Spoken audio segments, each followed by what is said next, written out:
And I joke that I'm terrified. I'm not terrified, but I am I'm looking at, okay, this has to be a new chapter.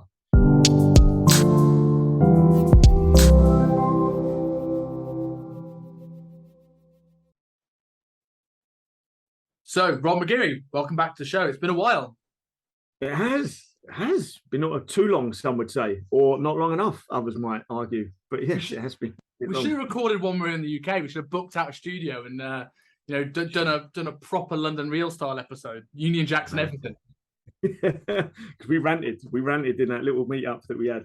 I mean, that rant would probably get us sued, but maybe we won't. Actually, this one might get us sued. Like who like what? Always going to be the sued, attacked, assassinated, anything. It's going to happen eventually. I want to know what happens first. We either get David Icke on or we get assassinated. One of these is coming first, right? Praying for David Icke first. I'd like to hear that one. I'm praying for David Icke. Did I tell you about the time where he butt dialed me? Yes, you did. You showed us the message in your video calling back. People listening to this and don't know this, I was on a night out, right? And I was quite a few beers deep, and I was stumbling down the road to my flat, and I pick up my phone and it said it had 4 missed Instagram calls. I'm like, none of my friends call me on Instagram. So I open up Instagram, go on messages, like David Icke calls me. First thing you do when David Icke calls you, you just go, especially drunk, is I'm going to call him back. No response. But I wish I picked up at the time. Hey, imagine what could have been going on the other end. That's incredible. Either he answers and I have a really cool conversation, we get him on the show, or it's a butt dial and who knows who he's talking to. You could have heard some real esoteric secrets then. Could have learned a lot from whoever he was talking to. I don't think Dave is the one that keeps these secrets quiet. I think he's the one exposing all the secrets. Of course, yeah. God, his show. I never went. I was going to go. His show at Wembley was like 8-9 hours long, if not longer. Just him, just constantly going. Like, man, that geezer's got stamina. That geezer can talk. How similar old is to like Alex Jones and that, he must have a lot going on. He's got to be in his 60s, surely. Just thinking about, let me have a quick little Google. Just thinking about the time that he first sort of started appearing. Well, he was a commentator before, wasn't he? Jesus, 70. Go on, lad. 70 and he's still going. I mean, Alex Jones, he might get a bigger audience now to Iconic. The fact that Alex Jones is probably about to be arrested. God, yeah, that could go. Did you watch the clip I sent you yesterday? Say again? Oh, did you watch the clip I sent you yesterday? The little YouTube short, and yes. Great. This is great content, right? I'm doing all in jokes behind the scenes on the first part of this podcast. But it was brilliant. There's this scene from In Court where he goes, so one of the things that you claim is that there are government officials involved in paedophilia, sex trafficking. He goes, just like Epstein did with the Clintons. And I'm like, oh my God. It's such a badass man. He's a man that could be innocent, that can make himself sound more guilty than ever before. It's crazy. If you watch him on Rogan, it's an interesting character. I've followed Jones for close to 9/11. Right, you could almost say he was like my gateway drug into the conspiracy realm. He's your animal. I can't keep taking this one. It's a bit too much. I'll be feeling shit for weeks. But yeah, he's got all his Rogans. I'm sure I've got them saved somewhere because obviously Spotify took at least one of them down. Oh man, I've got several of his DVDs somewhere. Like he's similar to what Rogan has said. There's a lot he's wrong about, but there's a hell of a lot he's right about as well. So I think in that respect, he's worth listening to at least. You don't have to go completely. You don't have to be completely obsessed with him. Again, this is relative to some of the characters we're going to talk about today. You don't have to look at Alex Jones as the prophet, the guru, because he's going to get a lot of stuff wrong at the same time. But I think with Alex Jones, he's one of those things he makes himself hard to believe. So obviously the stuff he is that is generally going to be hard to believe as it is. But he every time I Rogan, I get so frustrated with him because there's so many times he's right and he comes on with no research. I don't have research for that. I'm like, you're making yourself look like an idiot when you're actually not as dumb as you come across. It's like the geezer's whatever the geezer's got going on up here. So if you ever watch his show, he'll go on his big rants and he'll just shout all these statements out. Whereas a more rational person would say something and then potentially, have the opportunity to back up their claim. Or if they've got someone opposite them, they might ask, better questions about how to prove it. The clip that went viral of him years ago where he was screaming, they're putting chemicals in the water, turning the frogs gay. And everyone's like, who the hell is this absolute nutter? When in a way, there is some truth to that statement, but it's not as sensationalist as that. I mean, how does it change our lives if the frogs are gay? I'm sure in some way it's similar to the bees. Oh, okay, so they're gay too, are they? There's too many gay frogs. Something happens elsewhere, which has a knock-on effect to this flower or this thing or this thing. I don't know, man. I don't know. Who knows? Who knows? Do you think Alex Jones is like, some of the stuff is so specific that I think he does know stuff. But do you think he's often right, or do you think it's like The Simpsons? If you throw a lot of stuff at the wall, you're going to be right every now and then. In terms of politically, who's corrupt, who's in each other's pockets, in terms of corporations, military, special operations, all these different things, he's 100% correct on every single level there.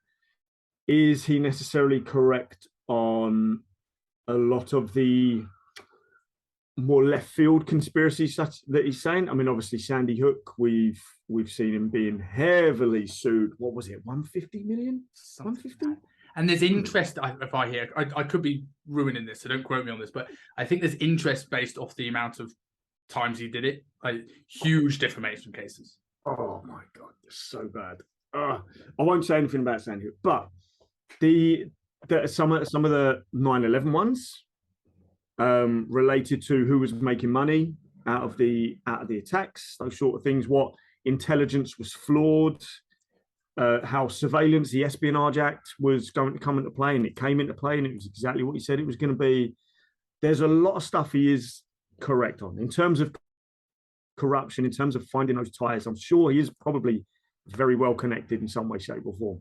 And there's an argument that maybe he is part of them, and it just drips feed info out there to create more terror and chaos. I don't know. Obviously, no one knows except the people behind the scenes there. But obviously, he can go really, really flipping crazy.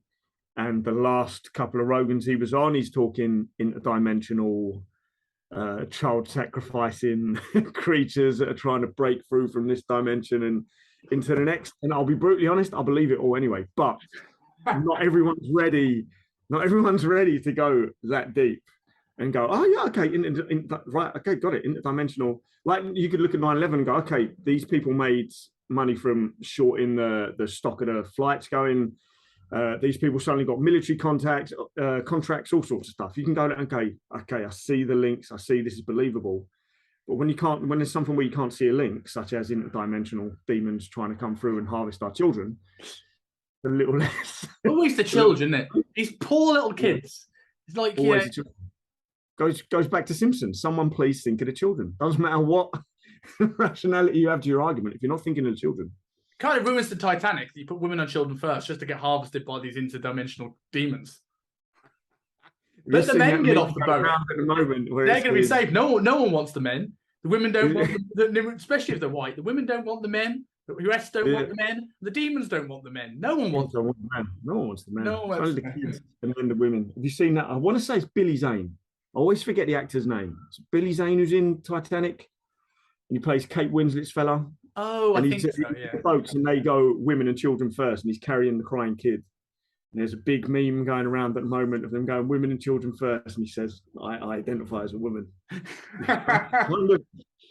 That's happening. We've seen that in Ukraine. That's happening. People going to the border and saying, only women and children can leave the country. I identify as a woman. And Ukraine going, no, it's not good enough. Back to the front line you go. Tool up. Let's do this. Do you think these things, like going to the first layer of this, do you think when we look at wokeness, this is a different type of controversy that's what will be the main topic of this. When we look at sort of wokeness and extreme right or left wing views, do you think this is generally getting more apparent in today's world? Because it seems like it. Or is it that social media algorithms push that. Like if you go down a flat Earth echo chamber, you'll see nothing but flat Earthers. If you don't like the big pro trans arguments, you'll see tons of them. So is there more of it, or are we just aware of more of it? I think it's a bit of both. I think it's a self-perpetuating cycle that we see more of it. That doesn't necessarily mean more of it is happening. So you could say like that we see that like crime. We've now got video cameras in our pockets 24 hours a day. We could say the levels of UFO sightings, without looking at statistics, we could say the levels of UFO sightings are increasing because more people are showing photos of UFOs. We could say knife crime is increasing because people are taking videos of more knife crime going on. And the social media algorithms feed this stuff that you're likely watching. But that's, again, take that away from any sort of actually looking at statistics of what's happening with knife crime and UFOs, both of which are rising anyway. You're then in this cycle of, depending on what you watch on social media, being fed more and more and more of those videos. So it's suddenly going to seem like more of it is happening.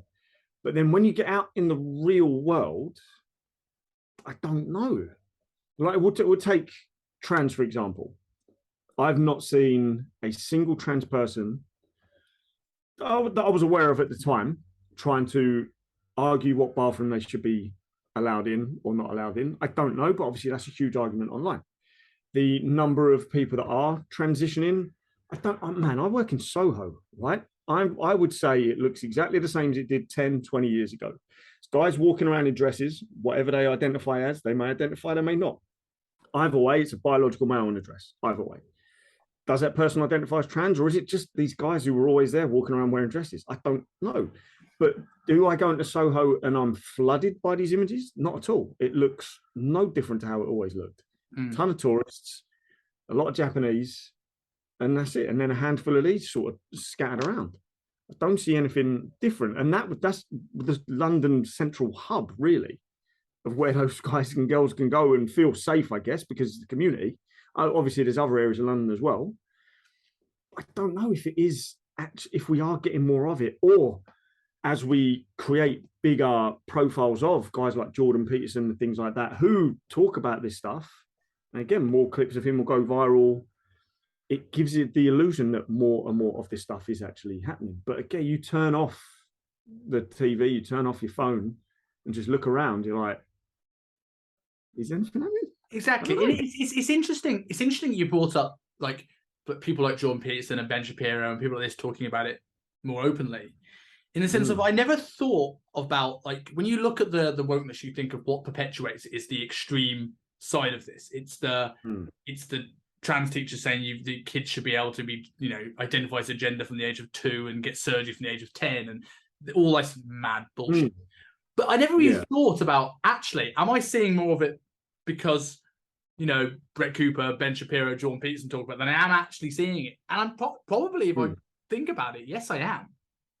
And there's also, you've got to take a little bit of Chinese whispers into account as well. I don't know if that's a politically correct term anymore or not. But if you think, let's say it's one school, one teacher is teaching, I don't know, 5-year-old kids about gender fluidity or whatever. And there's outrage because this teacher shouldn't be teaching that. Now, obviously, that's going to get on social media. That's going to get in the media. And 5 steps down the line, that's going to change from one teacher's doing this in a class to suddenly schools are teaching. It's just how the beast works, whether that is just Chinese whispers or whether the media goes, right, this is how we can push this story even further. Let's just add an S to school and suddenly everyone's going to freak the hell out. Because again, like the attention is, I read this great phrase the other day, we're in an attention economy. So we've shifted from the economy being about exchange of trade to then it became the information economy with the internet. And now it's the attention economy. We're buying, we're vying, we're auctioning for people's attention because they're likely to then buy our thing that we're selling, invest in us, rather than us providing the best information. And we're seeing this in the fitness industry, of course. It's horrific in the fitness industry. So it's just the case of now, what can we do? It's how can they push that clickbait title a little bit further? How can I make it more sensationalist? Well, we'll just, lie a little bit because no one's going to check. It's going to have gone viral before it gets debunked. And no one cares about the debunking except the people that want to be right on the other side. It's gone viral, it's too late, it doesn't matter. Yeah. The sensational thing's interesting, as well as like as people creating channels based on their most extreme views. I generally think most people are somewhere in between left and right, and even the most extreme people. And if you ever look at, if you ever look at watch Ben Shapiro talk, the only thing that puts me off his stuff is that everything's to blame for the other side. Yeah. It's far right. Yeah. And I'm like, like, is it? Like, is it that you have a true enemy here, and it probably has not? They probably don't agree with the stuff you're moaning about anyway. They just have those views. These are as extreme as extreme. It is the American politics equivalent of I don't like anyone who's a burqa because there was once a Muslim terrorist. Like, obviously ridiculous. Obviously, that's not true of most of those people. But it's that similar sort of thing of to try and get aggression and sides and tribes, which is I think is worrying. And I think it's interesting you mentioned about an attention economy, because that's something I think I think it's fascinating, because I see Instagram going more and more towards reels, and the Instagram's going towards reels, and YouTube is going more towards shorts to vie for attention. And it's harder with long content. I listened to Chris Williamson recently talk about his podcast. Like, the shorts are the thing that gets more eyes on the channel. But podcasting is booming, which means there is still a huge demand for long form content. We're even at the extremes for that. Like, why do you think it is that we're either into no attention or really long attention? If you think about it, you can go further than that. I recently restarted my Audible account because there's a few books that you just can't get paperback. I'm not a big fan of ebooks or reading ebooks on my phone. I'd rather listen to the audiobook. It kind of hit me that, man, like these books are like 8 hours, some 15 hours long. Obviously, it's rare to find someone who's going to sit and listen to that in one go, but if long form attention was dead, then Audible and audiobooks wouldn't be pushing these things. Amazon would have found a way to do short ebook, I don't know, the one chapter or the best bit out of that chapter or something like that. They would have figured something out. So I think it all comes down to the type of person as well. Some of us have a real interest in a subject and we want to go deeper down it. So therefore our attention span is going to be higher for that thing we want to go down. The reels, the shorts, it's almost just like the headline or the book title for that article. It's just to give you that, are you interested in this? Cool. And then certain people will go a little bit deeper down the rabbit hole. Let's say it's just a clip of Ben Shapiro saying something, whether it's true, whether it's controversial, whatever the hell it is, or one of the clips at his speeches where he's having a pop at someone. And then someone who's never seen that before, who's not necessarily thought about that subject before, might think a little bit deeper about it, might want to delve deeper to find out more about that, or they might just wholeheartedly agree in one small soundbite, share that because they want other people to know that's their opinion, or they think it's funny, or whatever it is, and then the cycle keeps spiraling on. But I think it all comes down to what your value system are. Some people just don't value information. Some people just don't value, I don't want to say self-development, but just learning, education.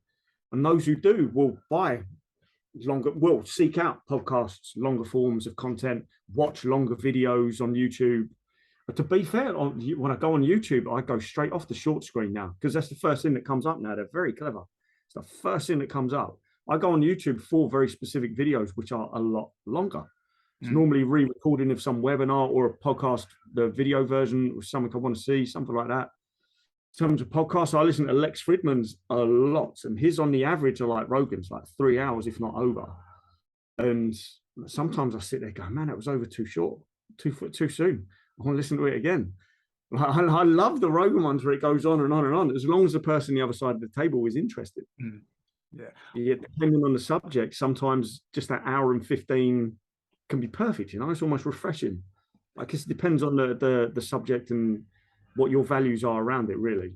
Yeah, 100%. The thing that worries me sometimes about shorts is just that we're now in a world where sound bites are taken at face value more than ever. And when you go to cancel culture, how rare is it you see someone trying to cancel someone where they've actually watched all of their work? It never happens anymore. Ricky Gervais had this recently with his latest thing getting a lot of heat. No one watched it.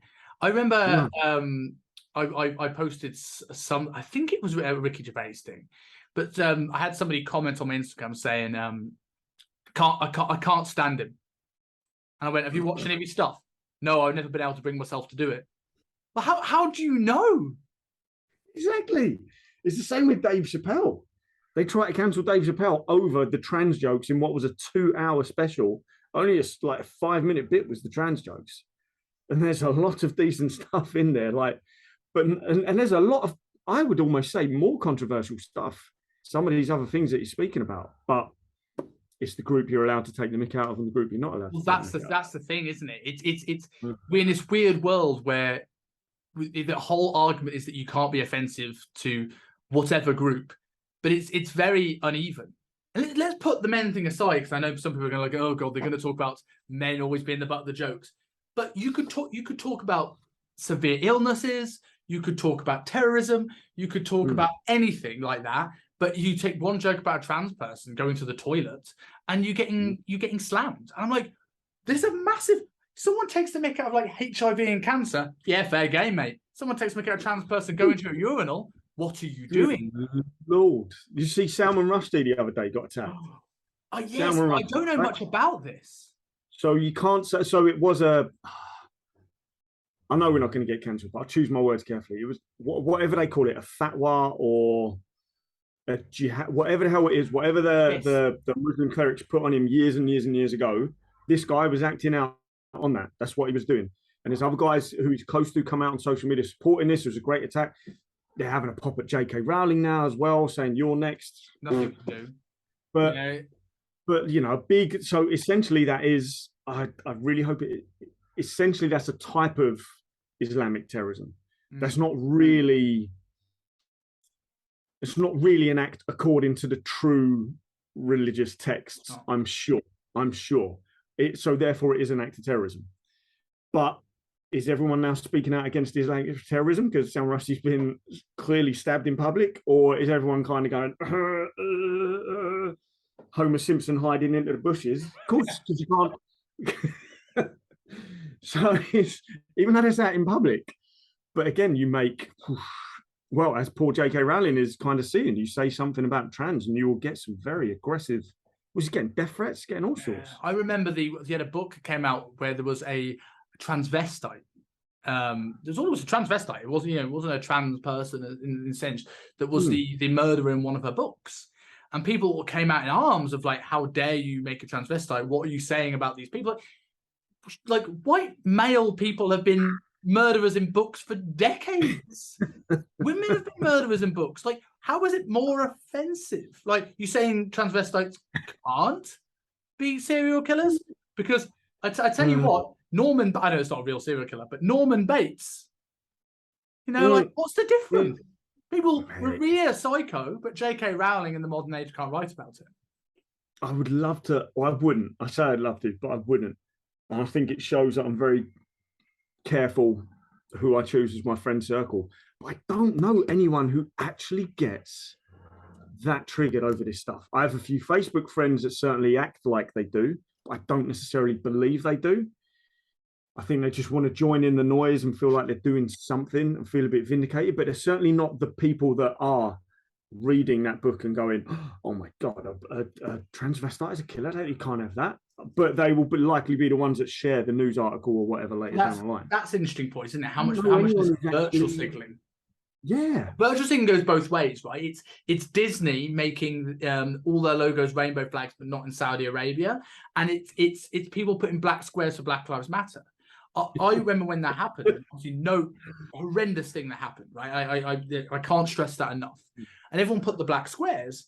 And when I first went on Instagram, I was like, I saw these everyone with their blacked out profile pictures, and I was like, yeah, have I got a bug? Like, is Instagram broken? At no point did I was aware of what the horrendous thing that happened to George Floyd. So I was just thinking, my Instagram's broken. Yeah. And so I mentioned I did post because I refuse to put a black square because it does nothing. But if you share with me, people of color sharing their opinions on this that are making a true stance, I will repost it. That does something. Putting a black square that no one knows what it even means does anything. No, exactly. And it's funny to see how many later down the line, how many girls especially, then went back and deleted that black square because it messes up their Instagram grid. kind of all these filtered selfies and then a black square meeting. No, kind of that. With all this, do you think that you need a little controversy to be able to have a niche? Do you think it's an important part of social media, or do you think it does more harm than good? It's who decides what's controversial or not. If you think about it, controversy is only ever something that's said that goes against yours or someone else's opinion, even though it is an opinion, whether that person means it or not, or whether they're just genuinely trying to cause controversy. You could say James Smith is controversial. The fitness industry circles that I've mixed in for a long, long time, James Smith's information is kind of bland, really. Certainly not on the controversial side of the spectrum, I would put it. I could give you a long list of people way, way, way further down that line that I would deem potentially controversial in the industry. So I guess it comes down to what you value, how you take that information in, what you've believed for X amount of time, because that's another thing. It's challenging beliefs, really. Like you could. So one of my clients is heavily involved with the electric car industry or the energy industry. He blew my mind the other day saying that by 2030 in the UK, we're on track that everyone's car will be electric. I was like, nah, of course, you're not going to get everyone buying electric cars. And he's like, it is. The companies are working with us. All these engine-based ones are going to be phased out and everyone's going to be on electric by 2030 and it's on track. Now, lorries, vans and bikes apparently are not on track. So if you've got a lorry, van or a bike, you're fine. You keep driving stick. But saying something like that goes against the belief system that I thought I'd always have, that I'd always have a manual car because I enjoy driving a manual car and I like an engine and I like that driving experience. And a mate of mine rented a Tesla recently and we went in it and it's weird. I don't know if I'd enjoy something like that long term. So in a way, you could say that's a controversial opinion because it highlighted something in my head that I'm wrong. I always thought I'd have this car and I'm not going to. Something else is going to happen outside of my choice. But again, it's not. If you shared that as an article, it's not really going to go viral because a lot of people are just going to go, doesn't really affect my life right now, does it? Again, it comes back to where are these people coming from that are triggered by something that is not affecting their life? I don't want to go too deep into it, but part of me thinks that a lot of it is just from media manipulation, that no one has ever actually genuinely triggered by this stuff, but they know X amount of people will virtue signal and will share and aid in the virality and the mob mentality sort of stuff. And all it takes is that one spark at the beginning.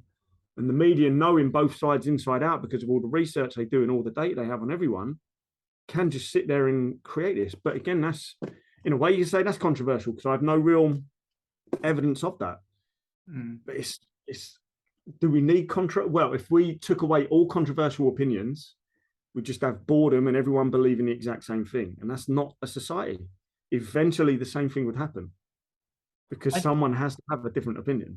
I think controversy is necessary, but I think for it to be necessary, truly necessary, it needs to be controversy from every side. I don't want selective controversy because controversy is subjective, right? We look at the Rogan and CNN incident last year, and they were like controversial podcast host Joe Rogan. I wouldn't particularly call him a controversial podcast host, but that wording fitted into their narrative of the way they wanted to portray Joe Rogan. So I think like the problem is with controversy on social media, in my eyes, is that it's often selective. Yeah. Controversy one way is banned. Controversy one way is it becomes viral. Very much so. Yeah. Very much so. And that's the thing. Do you feel with your posts, because I mean, when you're on social media, you don't shy away from conspiracy theories, aliens, no-fap and everything in between, right? No-fap and aliens. And do you feel your controversial posts get more engagement? And have you ever had like a negative experience from saying something controversial? Because I'm sure there's people out here that worry about being themselves on social media now because they fear they're going to get backlash.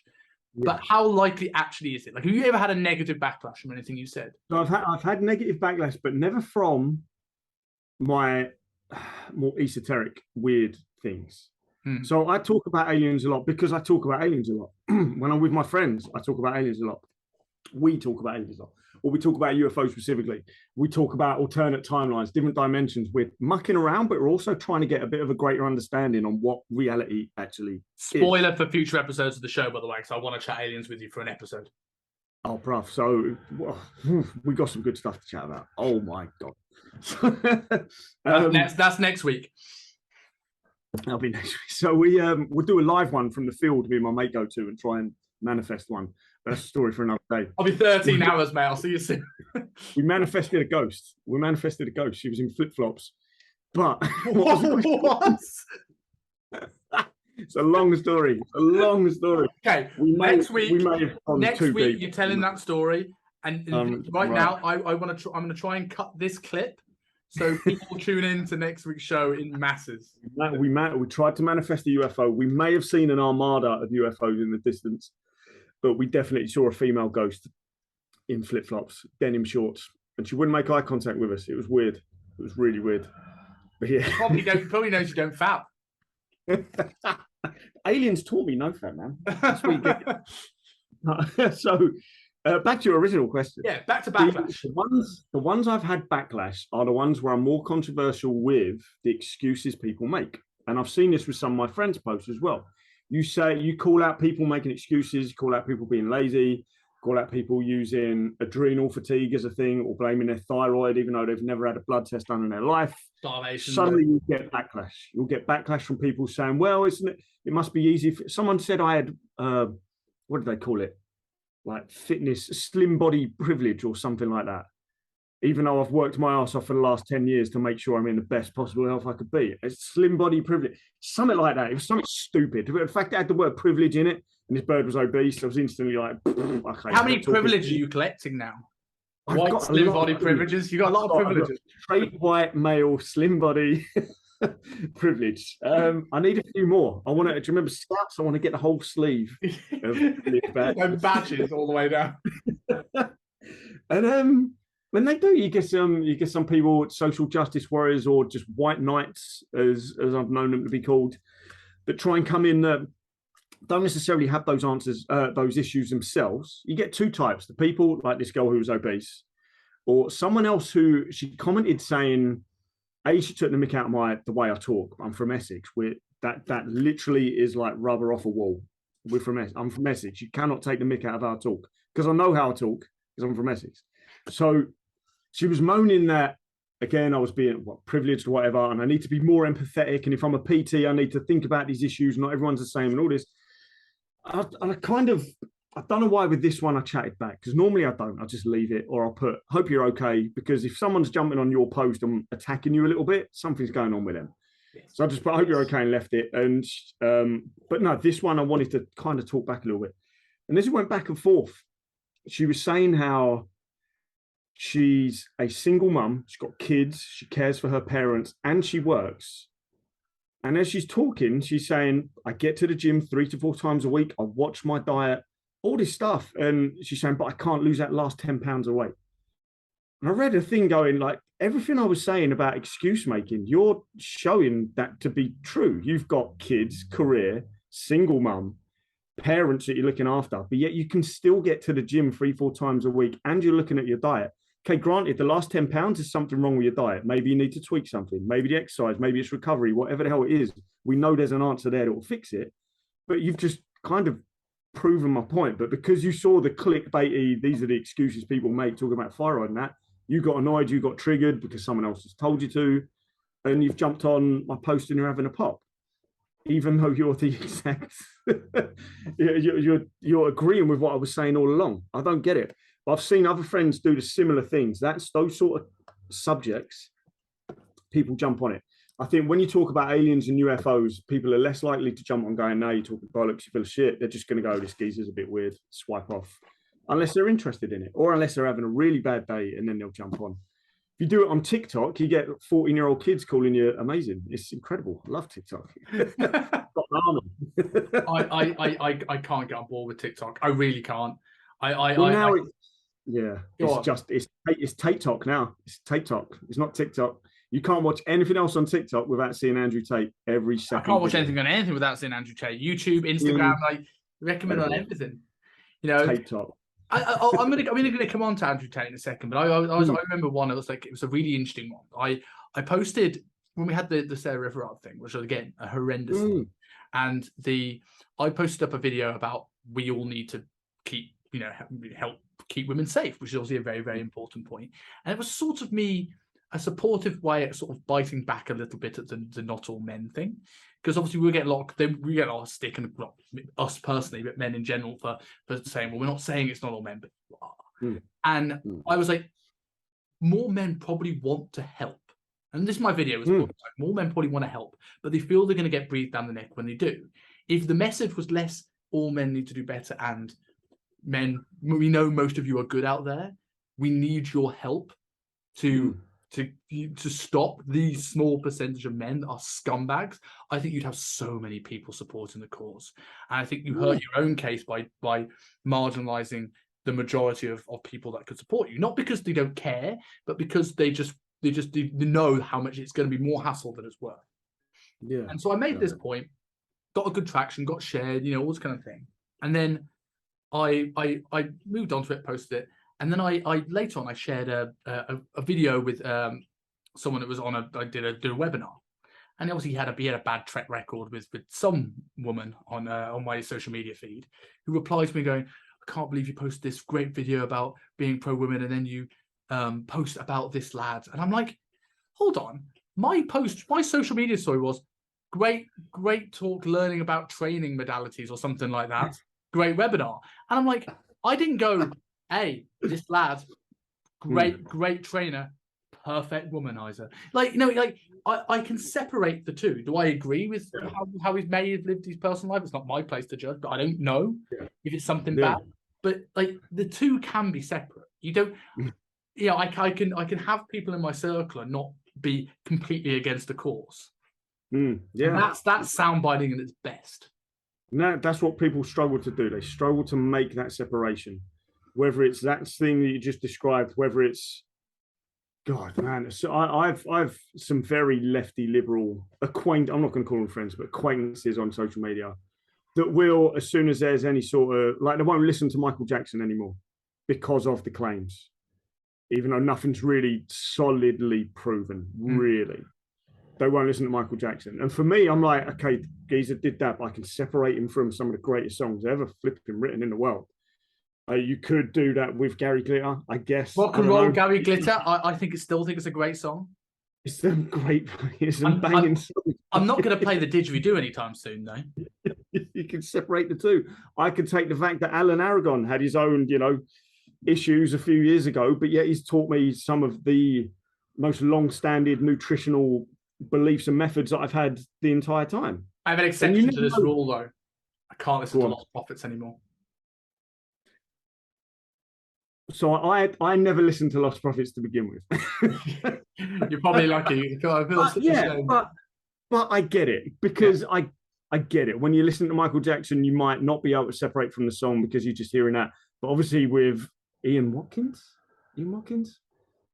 we know for a fact what happened, and it was pretty goddamn horrific. I guess that is almost a little bit like, you just reminded Lost Prophets, you instantly go to that news article and... So speaking about people with very controversial opinions about women, you mentioned Andrew Tate recently. And so I recently posted, what made me inspire me to message you and go, this is what we're going to have our show about, is I recently posted up my story about listening to a podcast with Andrew Tate. I didn't know much about the guy really up until that point. I saw little clips of him, but I didn't know what he was about. And I thought, long form content, I don't want to make an opinion on someone based on sound bites like we've spoken about. And it was the most engaged story I've ever had since my engagement. Wow. And just people, and literally it was just people, save your time, he's a dick, and stuff like this. And what do you think of the man, and why do you think people are so captivated by him at the moment? So again, he's come around at that time where there is this divide between the genders, and a divide between different classes of men, what a man should be, arguments about masculinity. He's come at the absolute perfect time, riding off of the back of such as Jordan Peterson, these red pill forums, which is probably how a lot of older guys came across him. Obviously, the younger guys are seeing the soundbitey stuff off social media, TikTok, Shorts, etc., and the podcast that he's appearing on as well. But he's been around for, I don't want to say when the Big Brother he was on, not that I've ever watched an episode of it, but he was in Big Brother or some sort of reality TV show like that. But obviously, I think back then he was just a kickboxer and he had these webcam studios or something like that. But obviously, as he's making more money and flexing it over social media, and certain type of guys love that flex. They love seeing guys with hot women, expensive cars because they want to be that person. Suddenly they decide that's their guru. They have to listen to what this guy says. So in terms of marketing, the guy's a genius. You could call it black hat marketing. I think that's the bad one. The bad one, the sketchy one. Or you could just assume he's a complete con man. I know he's had several programs out before that people have paid a lot of money for that have not really paid off, but you could say that about fitness business coaches as well. Really. You can say that about most businesses. How many people have failed businesses before they find something that they land on, right? It's not necessarily a bad thing. So the geezer knows how to get attention, like incredibly. Whether I don't know if there is any truth to this. I don't know if it's again that sort of thing of people just seeing one thing and not looking at the whole picture. His Hustlers University program. I was arguing with this guy the other day that apparently you join it, and the first thing you're told to do is to start making TikToks about Andrew Tate, and so almost pyramids, and to get more people in the Hustlers University. So almost pyramid scheme-ish. Do you think it is a pyramid scheme, or do you think it's a legit moneymaker? You go a little bit deeper. There's a lot of decent information in there. There's guys teaching you how to copyright. There's guys teaching you how to freelance multiple things. There's guys teaching you crypto as well, which I haven't been in that part of the forum. It was 49 quid. So I was like, let's just have a look, see what's in it. You actually sign up to Hustlers University? I did it, yeah. It's 49 quid. So I was like, let's just have a look, because it says all these different things. And at the time I joined, I was into crypto. So I'll look at any resource, because if there's one thing I can take away from it, I was starting my copywriting business as well. And I know the guy who does the copywriting in there is pretty good. I know the guy who runs the freelance thing. I followed him on Twitter for years, and he's pretty damn good. So I was like, let's have a look. You go into those rooms, you could, if you followed exactly what they're saying and you were patient and you were consistent as a freelancer, obviously that means many, many different things. As a copywriter, as a Amazon drop shipper, there's many, many things in there that if you were that way inclined, you could make money from. Now, obviously those resources are elsewhere online as well, but I don't see many of them for 49 quid a month, really. But obviously some guys go in there with that get rich quick mentality, and they want to be Tate's friend and they want to impress him. So they're more likely to go for, well, I love making TikToks anyway. Let's just make TikTok vids. And I don't know, maybe there's a referral affiliate scheme or something like that. I don't know. And that's how they make their money that way. And if that's what they want to do, which it must be working for some, I can't imagine it's going to make many millionaires. And that becomes the argument then. He's saying join Hustlers University, the fastest way to become wealthy. I don't think I've heard him say become a millionaire, but the fastest way to become wealthy. And if you use the resources that are in there that he's providing and you consistently apply it, you're going to, again, it comes back to the fitness industry as well. Anyone's program could be full of absolute crap. You're not going to know unless you join, but in some way, shape or form, everyone's going to have at least something that if you apply it and follow it, you'll lose some weight. You may not get in the absolute best shape of your life, but you'll lose some weight. And then it becomes a case of whose program are you going to join? Well, you're probably going to join the person you see most on social media that you know, like, and trust the most, or maybe you agree with their controversial opinions, and you're more likely to go with that person. With Tate, he's obviously very, very, he's very marketable because of the things he says. Because again, in this current climate, gender climate, masculinity climate, he's saying stuff that people want to hear, arguing about women's role, arguing about the type of men you should be, arguing about money. And he's putting his name out there. He's on so many different podcasts now. Podcasts I never knew existed. Like, I'm learning about the podcast from Tate. I'm not learning about Tate from the podcast. I'm like, who's this guy? Who's this girl? Let's watch their stuff for a little bit. Yeah. But I do not hold Tate as some sort of guru, which obviously some people argued that I did. I believe you take what you can from one single person. There'll be lots of Jordan Peterson I'm sure I don't agree with. There'll be lots of Jocko Willink I'm sure I don't agree with, such as getting up at 4 a.m. There'll be all these different things from all these people you can take one thing from, apply it to your life. If it works, it works. If it doesn't, then you discard it. Obviously, Tate's considered new, he's considered fresh. He's very much going down the controversial route rather than sitting there and providing information. But again, we're switching from this information economy to the attention economy. Is he wrong to do so? Probably not. And the easiest thing in the world, if you really have an issue with it, is to just not turn on those social media apps. And then you don't see him. He's not outside. There's no billboards. He's not waiting for me at the airport. It's that old TV story about Howard Stern, though, isn't it? It's like we have like 64% of people that we watch don't like Howard like Howard Stern, and he goes, why do they tune in? Because they want to see what he does next. And then what about the other? What about the rest? Why do they tune in? Because they also want to see what he does next. This stuff's been around for decades. We look at Tate as an example, Jordan Peterson, whoever, all these people, Tommy Robinson. Stop talking about Tommy Robinson. Tommy Robinson doesn't exist anymore, but the left love talking Tommy Robinson. Because I don't hear anyone from the right talking about him. But you go further back, you go to the 90s, controversial rock stars, controversial pop stars, because it got their name out there and you wanted to see what they were doing next. Same in the 80s. You could also, I guess, class it as the 70s, but obviously the reach of media and things like that back then was nowhere near what it was in the 80s and the 90s, and certainly nothing compared to what it was now. So controversy, it doesn't necessarily sell, but it creates attention. And once you've got someone's attention, it's so much easier. Yeah, he's mastered controversy, though. He's mastered it. Because if we look at some of the things that he's controversial at, we speak about, again, the gender divide you mentioned at the start. He's great controversy about his views there. He's controversy in the sense of he's got in this hustle, outwork everyone mentality, when there's this rising work smarter mentality. He's almost becoming, people are comparing him to new Alex Jones because he goes down the controversy market. Like, he's found all the hot topics of like out there views and he's hitting them all one by one. And I think it's interesting. Like, it goes back to what we're saying about sound bites, right? That people make an opinion on sound bites. When I listened to that podcast from him, I went, do I agree with everything he said? No. And it's like I was talking about the Malcolm Michael Jackson. Can you separate good bits of information that Andrew Tate has to offer from his potential damaging views? Some people go, well, he has horrendous things to say about men and female dynamics. Okay, but that doesn't change how his valuable, his potential work ethic advice might be. And I watched that podcast and went, he's not as out there as I thought he actually was. And when you actually put it into context, it's not that bad. I watched a clip of somebody talking about people who are we look at the controversial people trying to be tribists, but sometimes the people that are fighting against them are just as bad. There's a lot of things on there, these anti-business guru YouTube channels that are basically like saying, this is why you shouldn't go with these people who are conning your money. And there's loads of them now. And they had a pop at Andrew Tate and Hustlers University, and there was a great response. It was a short, so I guess I appreciate that it's a sound bite.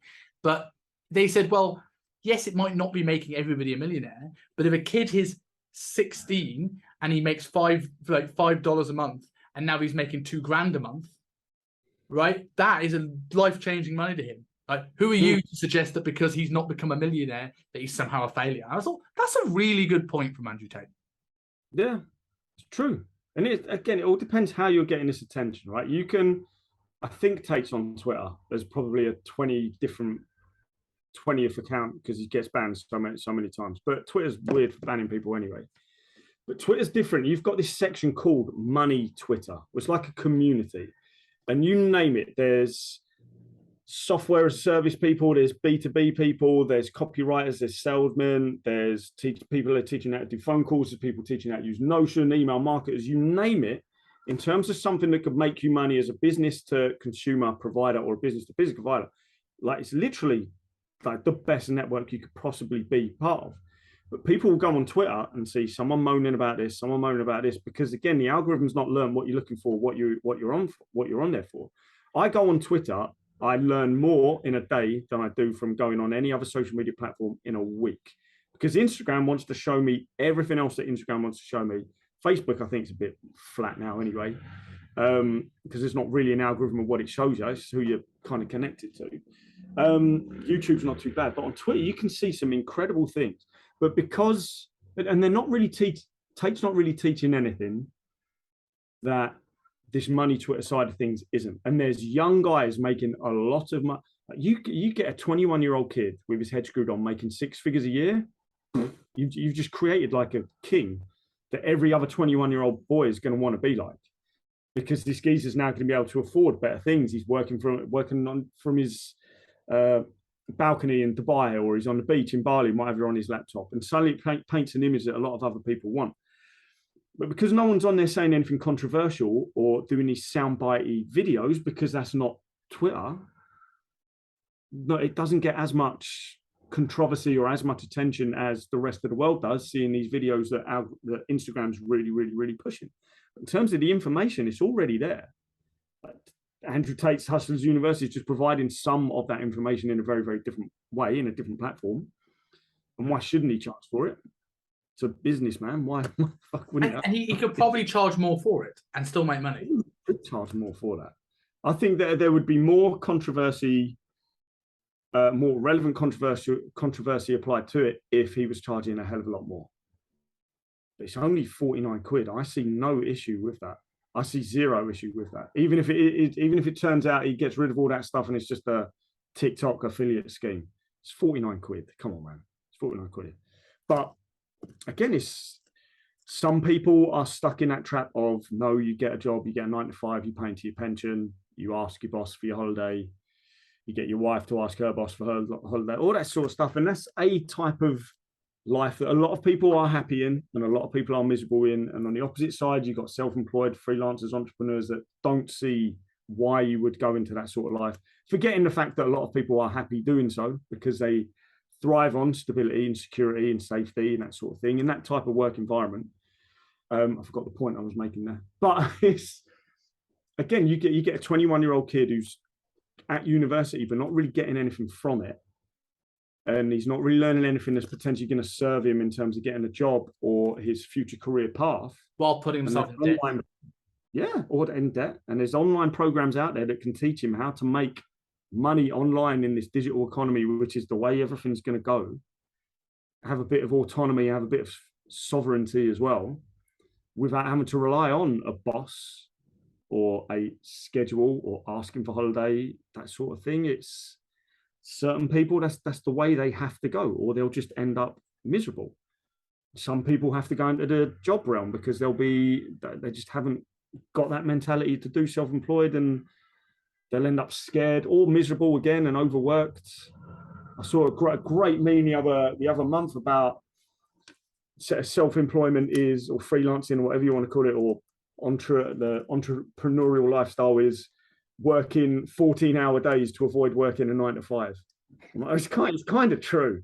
It's kind of true. I don't work short. I would love to have a 4-hour day. I would love to have my schedule, my productivity nailed down that I could do 4 hours a day, but I don't. But there's so much else I want to do on my businesses anyway, and there's so many clients I want to help. So I don't have an issue working longer. But for me to go into somewhere where it's timed would, and as it always has done, would kill me.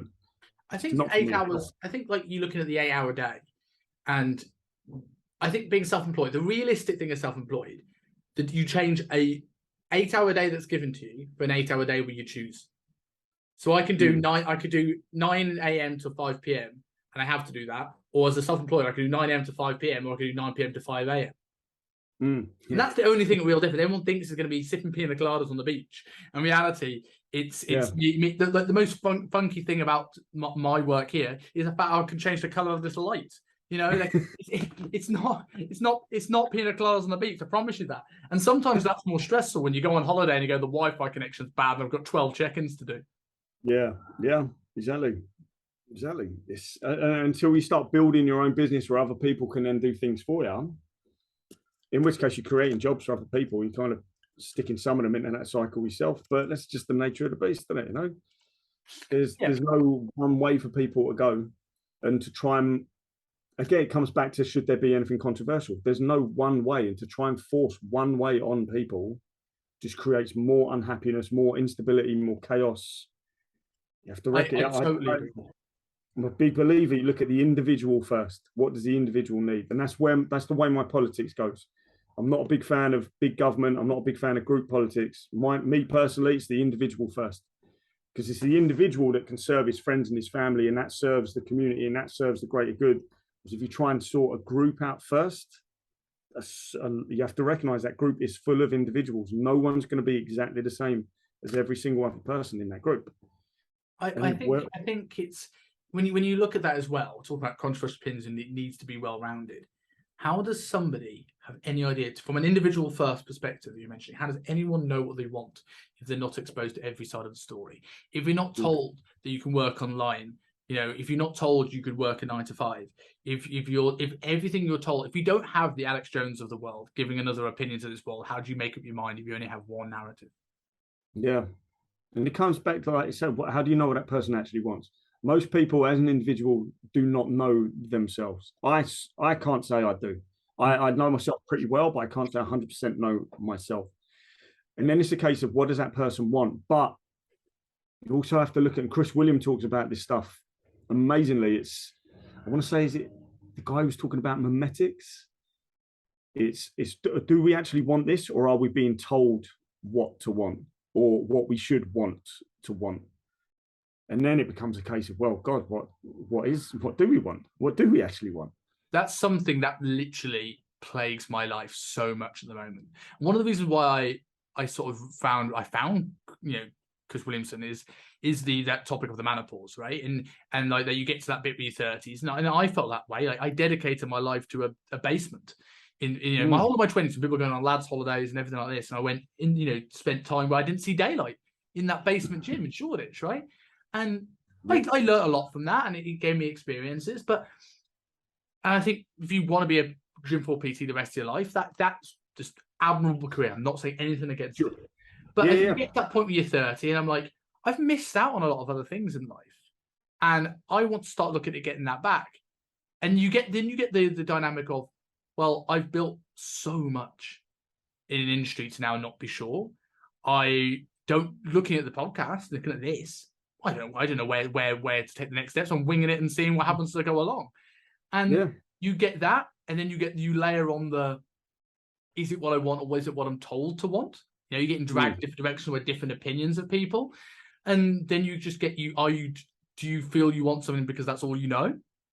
And you can see why people are confused these days, especially blokes, when you look at the again, this is another topic of the day, we've touched on it, but like the gender differences and how difficult it is to men can't be manly anymore. That it's a very weird time to be a bloke, especially when they're getting into their 30s, 40s, and looking at, there's less time to just sort of throw stuff at the wall and see what sticks. 100%. And that's where I'm about to go in November. I'm 40. And I joke that I'm terrified. I'm not terrified, but I am looking at, okay, this has to be a new chapter, because now it's 40 to 50. That's an entirely different age, entirely different type of energy, entirely different motives and goals and reasons for wanting things than I had in my 20s. So I need to make sure that what am I doing? Is it serving me, or is it this mimetic side of things? Am I being told what to want here? And again, you can, like, bringing it back to Andrew Tate for a second. You look at his social media, he's driving fast cars, he's fighting, he's with all these women, and he's sitting there going, this is amazing. You're stupid if you don't want this. And some people are going to be hook, line, and sinker straight that. Yeah, of course, that's the life I want. Why wouldn't I want that? I want to be rich. I want to drive fast cars because that's a cool thing to do. But there's a big argument to be said for chilling at home on a Sunday, having a dinner with 3 kids and your wife that you've got an amazing sex life with, and you go for a walk later that day and you all chill watching a movie. That's not driving a fast car, smoking cigars and going to strip clubs and things like that. No one champions that. When was the last time you heard a YouTube productivity video talk to you about chilling watching Brooklyn Nine-Nine on a Sunday? Yeah. Never. It's never the thing. It's the complete opposite. Even the work smarter crowd. Even the work smarter crowd do it. Yeah. There, you could also say there's a big push, not necessarily against, but there's a lot of noise on independency. And no, you don't need to be going down the Western ideal of married and kids and things like that. But if you look at the happiest countries in the world, how they measure this, I don't actually know. If you look at them, there's a big culture of families staying together, working together, communities. We certainly don't have that. There's, especially in Britain, big lack of community at the moment. But you could argue here, when it comes to that, if you look at the Western society where mental health is maybe more supported, more accepted, people, certainly in Britain, where if you did any of these survey questions in Britain to decide what people are happy, the people generally are quite negative. Like you go to America, like, hey, how's it going? Yeah, man, I'm amazing. And you go to Birmingham, you go, how you doing? I'm a bit shit. So is it that are we doing this and we asking people are they happy and asking questions to dictate whether they're happy? Where there's probably going to be a negative slant in it, or people are more likely to tell you about the problems in certain parts of the world. In certain parts of the world, people are probably still demonize getting the help. So they're not going to, no matter what question you ask them, they're going to tell you everything is fantastic. Yeah.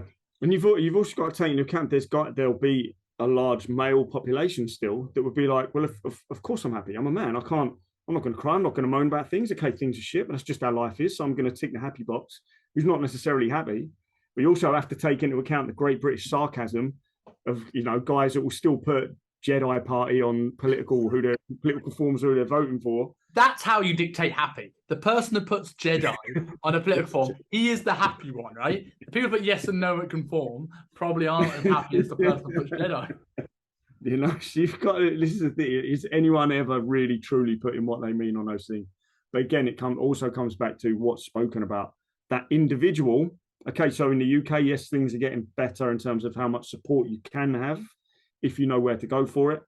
And we push a lot of mental health charities, and celebrities do a lot of things with mental health charities. A lot of awareness going on. Whether it's working or not, I don't know. I don't think it is, but that's a topic for another day.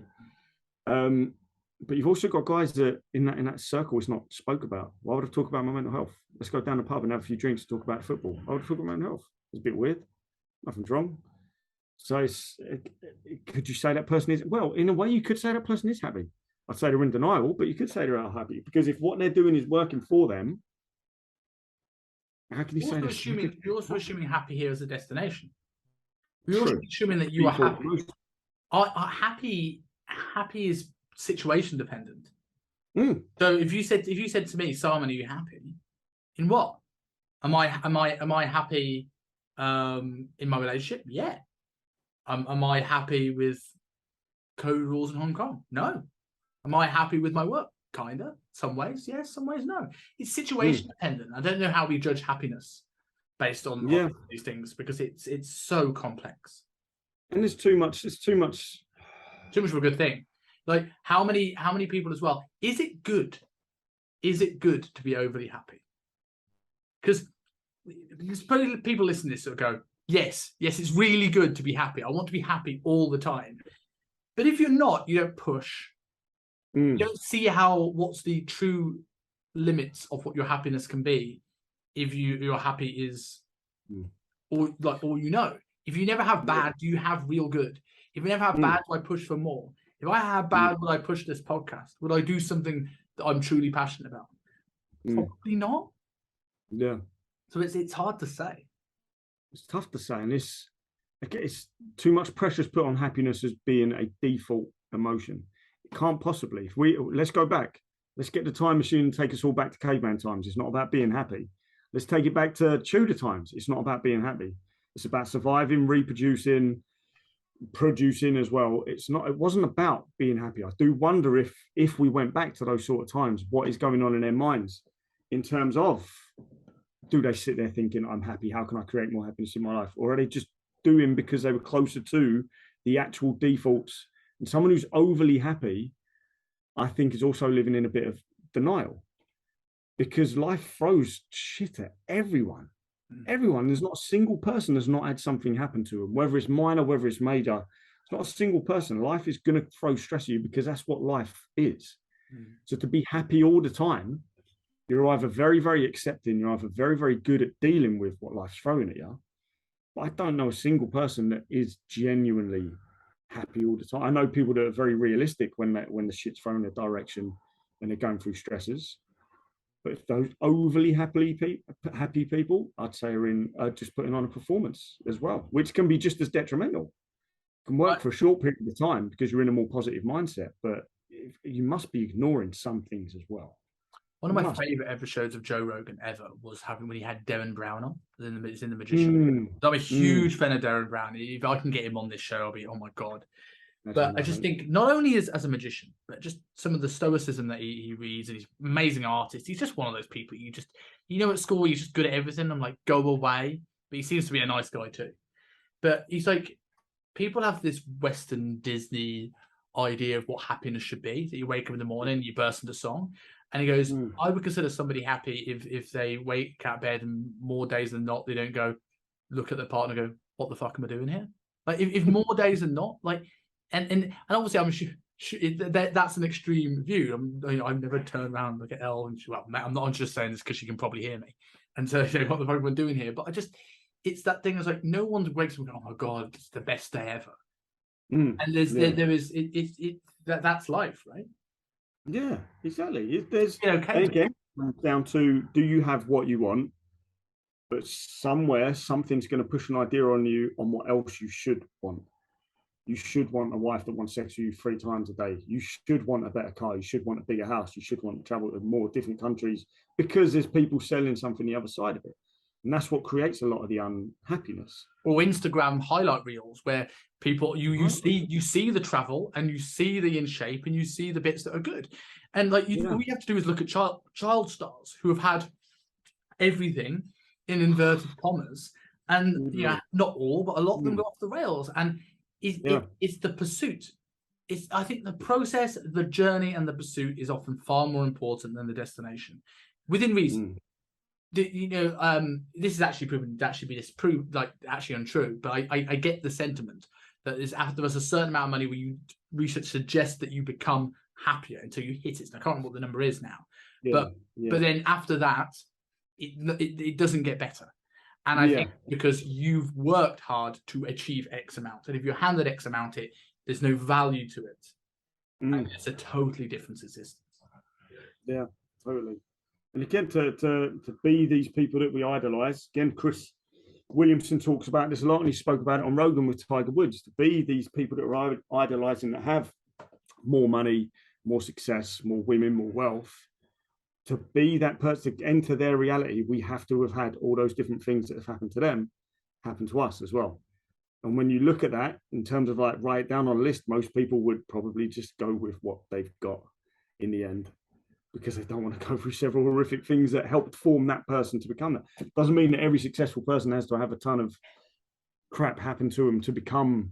We love this superhero origin story that someone went through struggle, and that's how they became who they were. Like the hero stories, it's not necessarily a blueprint for mankind. It's the hero story. It's fiction, but you can apply that to your life and live an amazing life, I'm sure. But not everyone has to apply these sort of things.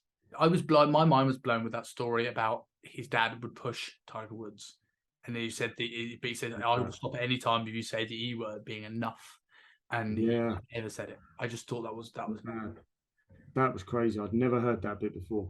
So continue on with the controversy and moving back into something we know maybe a little bit more about. Liver King, discuss.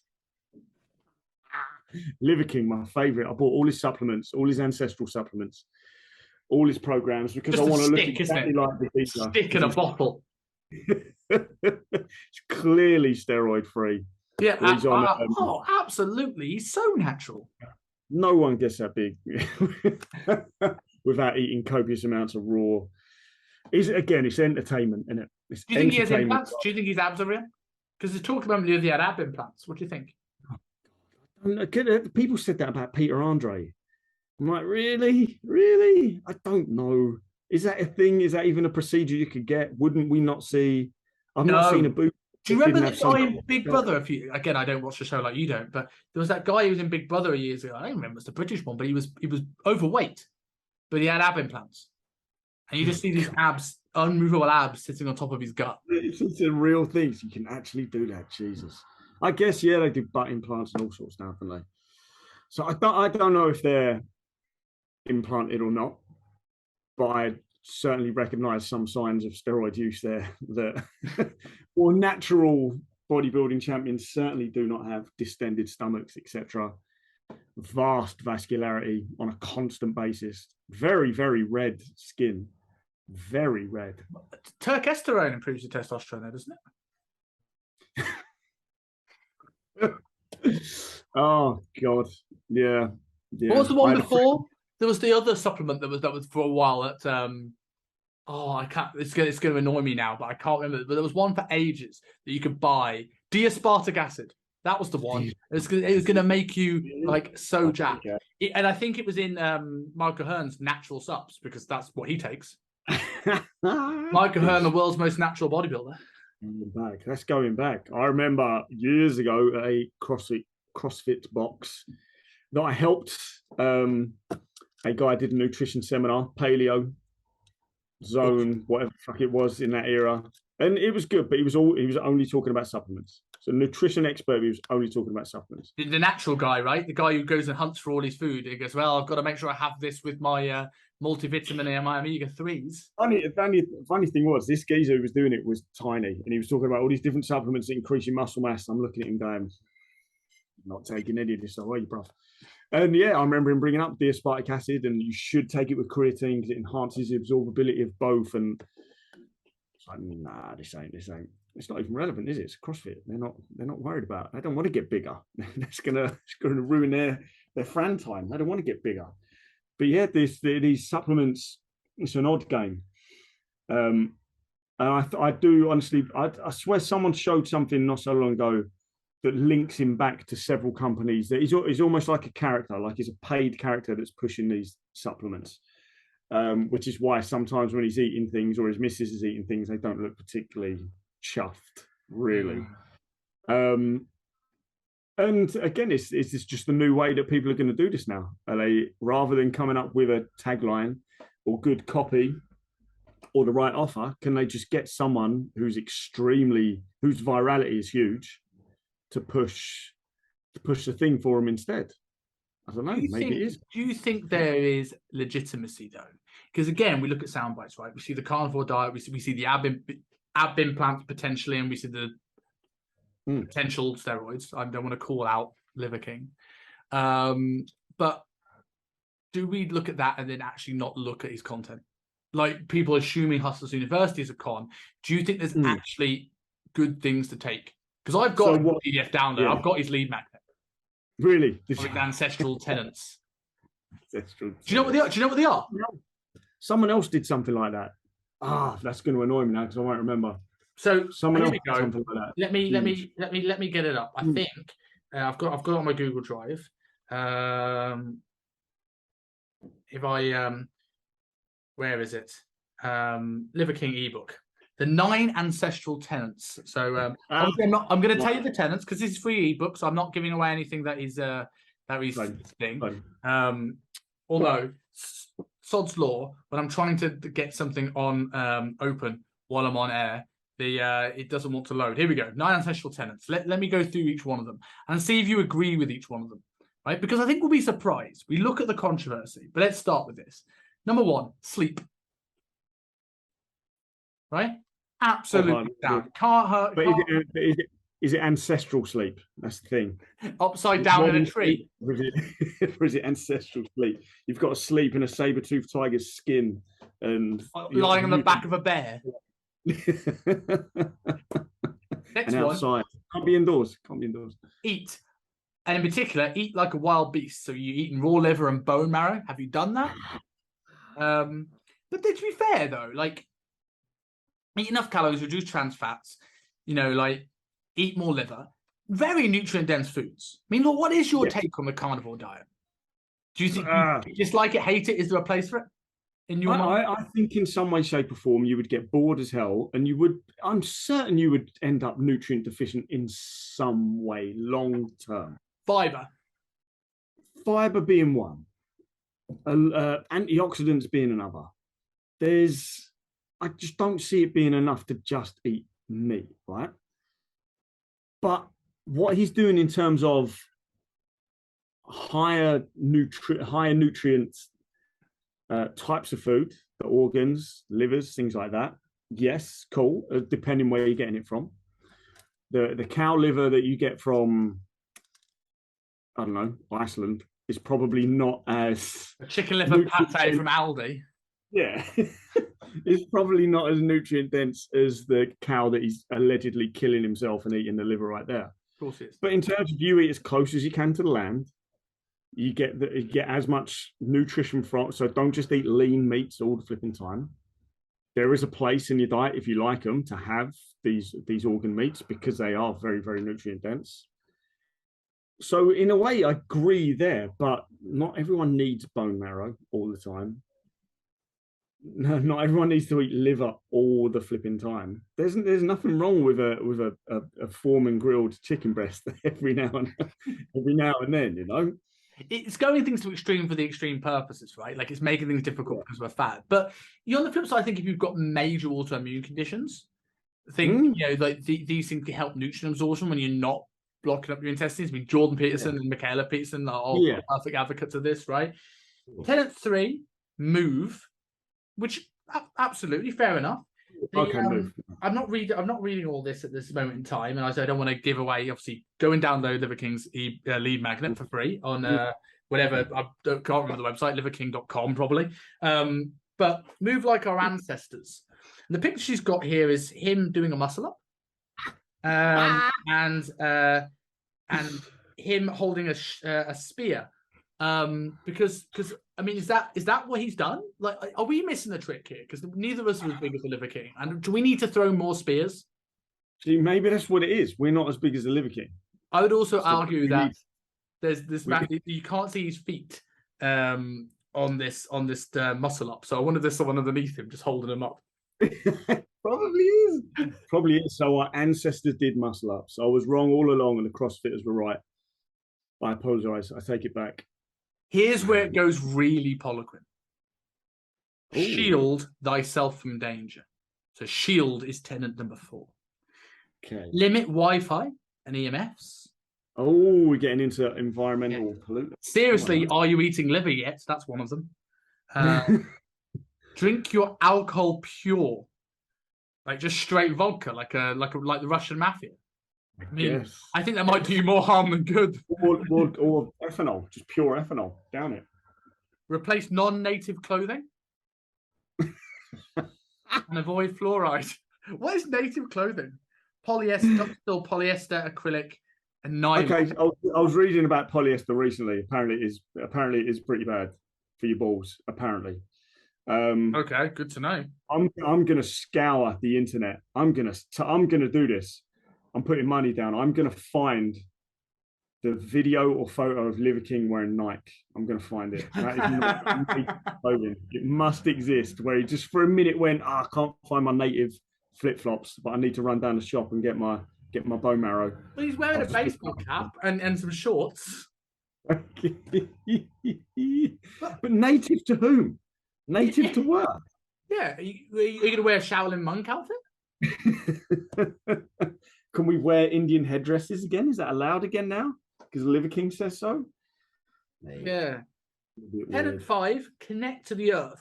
So as we've gone a bit silly with the last entry, connect to the earth is oh no, sorry, take it back. Hug a tree is the first paragraph. Morning light and turn lights off at night. Okay, I'm game with that. That's great. Barefoot walks and hikes. I like the walks and hikes. Barefoot hikes might hurt your feet a little bit. And he is barefoot in these pictures, so fair play to him. He is doing those. Take sleep to the ground. Don't go to your bed. That bed you spent money on. Get outside, mate. Sleep on the road. Tenet 6, cold. I'm quite a fan of cold therapy. Sure. You?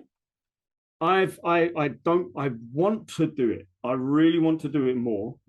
The gym I currently work from in October are opening a new branch that's going to have some cold chambers in there.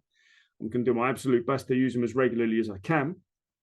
I like the idea of cold plunge therapy and cold showers, but sometimes I just can't be asked to stand in a cold shower first thing in the morning. I think for blood flow, there's benefits of blood flow, though I think there's brilliance of resilience to stress. Yes. The immune system blood flow is irrefutable, but I think resilience to stress, that like something happens, like it doesn't respond to a stress at work or something, but being able to control your breathing at times of stress, I think will have a knock-on effect at any time. 100%. Yeah. That's it. That's literally your only reasons for doing it, which granted means everyone maybe should do it. I don't know. But obviously you take anything, cold shower therapy, Liver King's ancestral sleep box, whatever the fuck. And someone else will then go, well, actually the cold shower mobilizes your brown fat, and it will raise your testosterone. It'll also save your hairline. It'll do this. And before you know it, you've got, I don't know, Shower King's. Shower King's cold penis enlarging moisturizer. So who fucking knows? I mean, I haven't got that, I promise. 7, Sun, cool. Totally fine. I took that absolutely. 10 at 8, fight. Little risky. Little risky telling people to fight. Can we fight online? Can it be like Keyboard Warrior? I don't know. Bring novelty into everything you do. Sprint towards hard shit and get fucking cold. These don't sound like fighting. Not fighting, really, is it? Novelty in everything you do. Pick a fist fight. And then Bond. I don't think that's Bond. James Bond. James Bond. That is. Yeah. I'm in. I'm signed up. Where do you? I'm sold. Get me in that program. I tell you what, this is my favorite one, right? And there's 2 reasons for this. Firstly, because it's like put down your phone, build your tribe, reconnect with your tribe, and adopt a dog. Nice. The other reason is that he's put about 1, 2, 3, 4, 5, 6, 7, 8, 9 templates each side of a bench press with what I think are nylon wrist supports, ancestral wrist supports. That's not native. That's non-native. That's not native clothing. Wrist you should have got a leaf just wrapped it around his wrist. Again, moving like our ancestors. Did our ancestors do bench press? Plate-loaded bench press? Well, if you need to push a bear over, how else do you expect to do it? He might have many bears around where he lives. I know he lives in the woods, but you know, move like our ancestors. But I don't know. I don't know, man. I don't think our ancestors had good posture. I like how he has wrist supports, but he doesn't have a beard trimmer. Well, it might have Wi-Fi, Bluetooth beard trimmers. You can't risk that. Get EMF poisoning. I mean, to be fair, I don't know how to use one. When I grew my attempt at a Liver King beard, Ellie hated it, but I found it was the most freeing thing I've ever done in my life. So maybe there is something in this. There is some great, like curly beard shots. And you want to be immortalized for life because Muscle Nerds did their advert for their nutrition course that they do twice a year.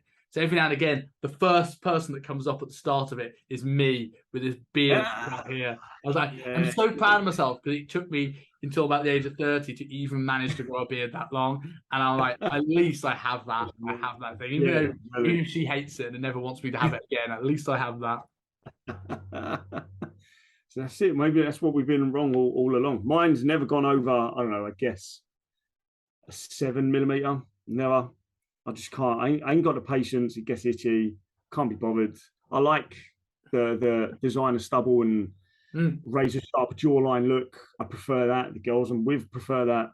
I'm not a big fan of as much as I could have held JP Cronin as a Tate's Liver King Poliquin style guru when it comes to the beard. I could have gone down that rabbit hole, but I'm an individual. It's not for me. It's not for me. Then he shaved it. He shaved his anyway, isn't he? Is he beardless at the moment? What has he done? I'm not going to tag him in this. God forbid. God forbid. I would literally, the comment would be, "Pussies, you can't grow a beard anyway," or something like that. Wouldn't it? Like, Jesus. But like, like going back to Liver King, and I haven't opened the bonus ebook, Ancestral Test Prop, but not calling out Liver King. This is speculation station. Oh God. But I think the thing with that, we look at that, right? There are 9 tenants, and about 7 of them, in some way, shape, or form, I wholeheartedly agree with. Yeah. In some way, shape, or form. And I think this goes back to the whole thing of like podcast I say every episode, we all come round in circle. And I think it shows that how much we hear sound bites. We see the things, and the controversy has made Liver King a lot of money. But I'll tell you what, if you followed that diet, you get in shape. You get in shape. You just wouldn't be able to follow him exactly as his social media pertains that he's eating. Especially if you live in a city. No chance. Zero chance. And I would No also grass. add, all the arguments about people saying like about natural, about he's not natural, right? Has he ever claimed that he is? I want to say that he did, but I can't be quoted on that because it could have just been a media firm saying otherwise. It could have just been someone making bollocks up that they called him out and he didn't respond, or I don't know. I don't actually know. I'd have to look deeper into that. Because if he hasn't, I don't care. But also, I'm not going to look deeper into it because I don't care. It doesn't affect. It doesn't affect my life. I generally, and this is another topic for another day as well. But I generally think people put too much weight in this. Your choice, your physique. We do what you want. As long as you're not claiming that people can, as long as you're not introducing a supplement called natural subs, I don't care. And it's also, again, it comes back to what I was saying earlier, where your attention's going. It's funny that you said when we do this talk Liver King as well. It occurred to me that I haven't seen one of his videos for a long time. So part of me thought, okay, is this the end of Liver King? The attention's gone. It's my attention. I don't watch his videos anyway. When he first came out, I did. I don't watch him anyway because it doesn't. It offers no value to my life at all. So the algorithms go, well, he's not watching Liver King. Don't show him Liver King anymore. But he's still out there and still big, if not bigger. I don't know because probably literally bigger. But like Andrew Tate and Liver King, I find them both fascinating. And if they ever see this video, they are both more than welcome to come on the show. Like we've taken the odd pop, but I may not agree with everything about both of them, but I respect a lot of what both of them have done. And I think this goes back to that point of like they are successful in their own right. And I think that is to be admired, regardless whether you like or dislike them. And the whole point of controversy is that they're there to create impact. They're not there for everyone to like them. That is the point. Yeah. And a lot of it comes down to who do you want your guru to be and how honest they are. Are you being really, really manipulated? The guys have got Bugattis, right? You can't just go and buy, and no one can go and buy or rent a Bugatti for the day and take loads of videos and photos of it and pretend they've got the Bugatti. But you could go to a car park in Dubai and take a ton of photos in front of someone else's Lambo and pretend you've got a Lambo, and joining your 6-figure fitness business mentorship is going to get you your own Lambo, even though they haven't got one. But the guys seem to have exactly what they're claiming to have, really. Okay, granted, they didn't get it the way that Hustlers University is promoting, but at the same time, they also can't really teach people. They can't then say to everyone, right, here's how you're going to get wealthy. You're going to save all your money from kickboxing championships. You're going to buy webcam studios. You're going to get X amount of girls working for you. You're going to invest into this stock. You're going to invest into this crypto. This person's going to do this for you. Because everyone's then going to go, shit, I can't do that. Of course you can't do it. Of course you can't fucking do it. But I don't also see that they're similar to Liver King, like you're saying. Is he claiming to be natural? I don't see the Tate's claiming that Hustlers University methods is what made them their money either. Yeah, I also say that, but like natural or not, I generally believe, whether it will work for everyone or not, whatever you think of those methods, I generally believe, for the most part, within reason, he kind of lives that life. I think he lives in the woods, and I don't like maybe not to extent, but I think he trains, but I think he goes outside and he does things and he gets in sunlight and he, and I think he grows out a big beard, but somehow shaves his chest. And like, but I generally believe that he kind of lives that life. I believe he's eating the carnivore diet for the most part with a bit of food. So. Yeah, and I that's integrity, I think. Yeah, really. When you think about it, if that is what he's actually doing, and granted, a lot of the people call him out, Liver King call him out because you watch some of these vids and he's eating these things and he looks visibly disgusted and his missus looks visibly disgusted. But some of those things aren't going to taste nice. Not every part of an animal is going to taste nice. You're allowed to have these natural reactions to things where you gag a little bit and go, look. Not every part of your diet has to taste amazing either. We've said this in previous shows before. True. Exactly. So going into a couple of closing questions, because we can rant about this all day. Good. We have now talked for probably about an hour and 10 about the most controversial opinions. So we should be pretty good at seeing opportunity and controversy now than ever before. So I want to ask you two questions. Firstly, what is your most controversial opinion? Do you want to give me an area, or do you just want me to just go wherever you want, mate? out. As long as So it's going to take you let's say it'll take you an hour to think of one, and otherwise I'll help you. But otherwise, if you've got one, just roll with it.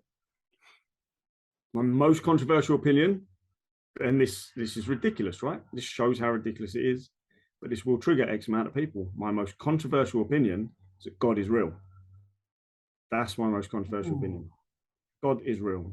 Interesting. But again, there's nuances to that claim. Okay. Because you've got to look at the context of what is God. Am I talking about the Christian God? Am I talking about Hindu gods? Am I talking about Buddhist gods, which there are many? Am I talking about what am I talking about?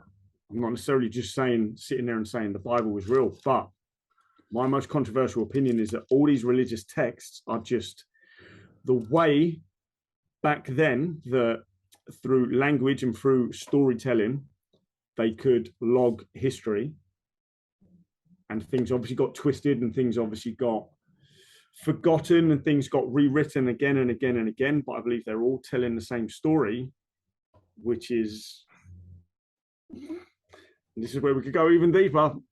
We go down Prometheus theory, that, it's the God is not just whatever created the universe, but is what created us on this planet through some sort of genetic manipulation. I believe that's what they're all telling. It's the same story of our creation. We sit here wondering where we come from, how we actually came. We've got scientists studying this all the time. I think we're missing a big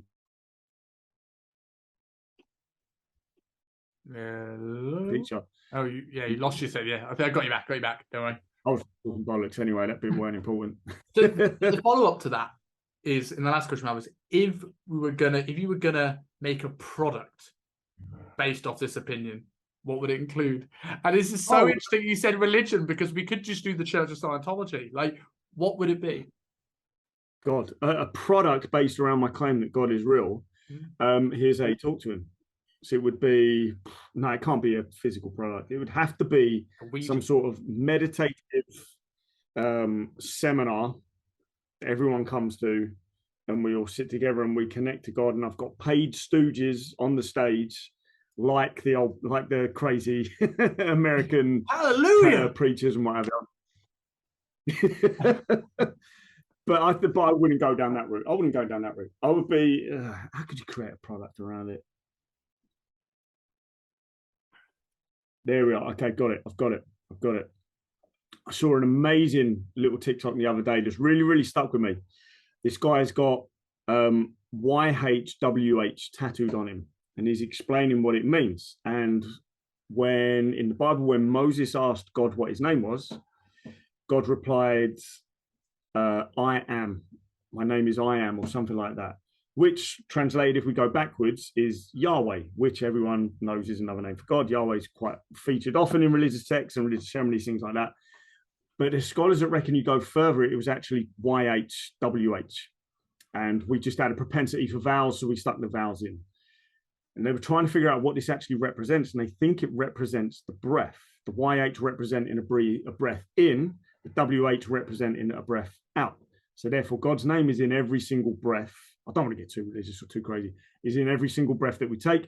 Don't take God's name in vain. Don't waste a single breath. So, you can start making all these different connections, and it kind of makes sense, whether it's true or not. So I would do I wouldn't call it ancestral, but whatever it is, whether it's the ancestral breath protocol, connect with God through your breathing, something like that. Something like that. And there'll be a pill. There'll be a pill you can take as well. Of course there will. Got to get some merch. Yeah. But I don't know. I read the questions. I like that. I don't know. When I wrote these questions, I was trying to think of an answer I give myself. And I don't know. It would probably be, I'm thinking probably conspiracy based. My most controversial opinion is probably like entirely buying the narrative we got around 9/11. So if you created a company that demolishes buildings, like any company, charge people to see it and take notes, like a conspiracy theorist research project. So the building pays me to demolish the building, and I make extra revenue by that can maybe also be split with the company that's getting their building demolished for you to watch it and to take notes about how it comes down. That could make a lot of money. Hell yeah. Yeah, it's true. And it comes down to what we were talking about at the start. What is a controversial opinion? What is a controversial opinion? Okay, 9/11 certainly is a controversial opinion. It goes against a lot of beliefs. A religion certainly is a controversial opinion. It's all conversations worth having. I think that is a perfect line to end the show in. All conversations worth having. So, as was this one. There we go. So, obviously, you've been on lots of these. You're going to be on many, many more. So people should know you by now. But if anyone's coming onto this for the first time, where can people find you? Because, this show, we just chat shit, and it's not always about fitness. And obviously, that's what you do. You coach. You also copyright. You also do graphic design coming soon, potentially. And maybe you'll see a bit of this on the YouTube channel version of this, if you would like his work. So tell us a little bit about you, what you do, and how people find you. So the 3 places you can find me, one of which you're less likely to find me unless you act very, very soon. But the 3 places you can find me are on an online and in-person coaching company, fat loss coaching company called the Fat Loss Fast Lane, on every social media platform you could possibly think of. So if you're looking to lose fat, that's where you want to go. If you are a fitness professional or a coach in any sort of industry, you can follow me on Copy Domination, where I'm not trying to be a business coach. I'm trying to build an agency that will provide several services that will allow you to retain your sovereignty and your autonomy as a coach with a self-serving business, whether that is through copywriting, graphic design, website building, whatever the hell it's going to be, or even scheduling ads, without having to give your hard-earned thousands to a scammy business coach. If you want to find me there, you go on Copy Domination. Again, every single media platform out there now. If you just want to hear me talk shit, UFOs, simulation theory, women, Tate, whatever the hell, just find me on my own Instagram at Robb Core. But I'll be brutally honest, that's going to become private soon because I ain't got the time or the energy to run 3 different Instagram accounts. And it makes sense that I look at my business ones more, and I'll just share photos of my friends and my dinner like we used to years ago on Instagram on my personal one. I guarantee it. Give me 3 months. Give me 3 months on my fat loss one. I'll be talking UFOs again anyway. So I think you should. I think you missed a trick. I remember when Instagram used to be the place for photographers to make money, and now that's a hard place to do that. Now it really is. We took photos of our dinner. Everyone's first Instagram photo was a photo of their feet. They didn't necessarily post it, and then things got a little bit weird. Things got a little bit crazy. Look at it now. It's not even photo now, is it? Jesus. Right, mate. Thank you very much again. Always good fun. We've got a number of topics to go on to the next one now. What was the one we were saying earlier? The ghosts. We've got to talk ghosts and aliens. Got to talk flip-flop ghosts, aliens. Flip-flop ghosts and aliens. And there was one. I was thinking dating. I want to know a bit more. Maybe dating. I want to know a bit more about ancestral footwear. And I'll see what I can find. A list of clothes that are ancestral approved and ones that aren't. Right, Rob, thank you very much, man. Appreciate it. Thanks, man. Thank you. Hey guys, thank you very much for watching the podcast. If you're like me and like to binge watch podcast episodes, click here for our most recent episode. And if you enjoy the show and want to be updated when new videos come live, click here to subscribe to the channel.